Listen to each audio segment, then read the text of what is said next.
নমস্কার, জয় জয় শ্রী রাধেশ্যাম।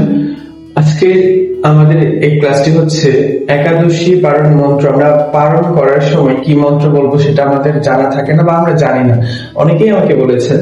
কিন্তু আজকে আমরা সেই ক্লাসটি নিয়ে এসেছি, একাদশী পারণ মন্ত্র। প্রথমে বলে নিচ্ছি, একাদশীয়াম নিরাহার ব্রতে নানেন কেশব প্রসীদ সমুখনাথ জ্ঞান দৃষ্টি প্রদুভব। আমরা একটু ভেঙে দিচ্ছি। একাদশাম আমরা জফলা থাকলে ইয়া হয়, জফলা থাকলে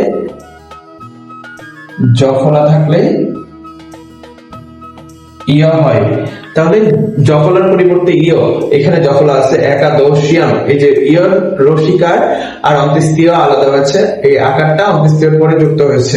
অনুসারের পরিবর্তে ম হয়।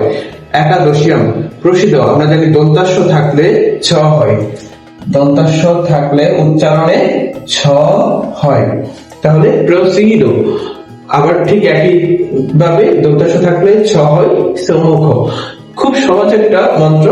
একাদশীয়াম নিরাহার ব্রতে নানেন কেশব প্রসীদ সমুখ নাথ জ্ঞান দৃষ্টি প্রদুভব।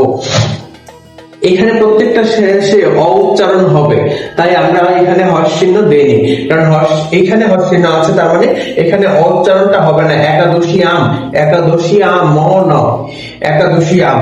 আর প্রসীদ সমুখ অ উচ্চারণটা থাকবে। একাদশী আম নিরাহার ব্রতে নানেন কেশব প্রসীদ সমুখ নাথ জ্ঞান দৃষ্টি প্রদুভব। এটাই হচ্ছে আমাদের পারণ মন্ত্র। সবাই অবশ্যই এটা উচ্চারণ করবেন এবং বলবেন।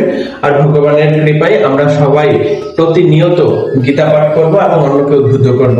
সকলকে নমস্কার, জয় জয় শ্রী রাধেশ্যাম।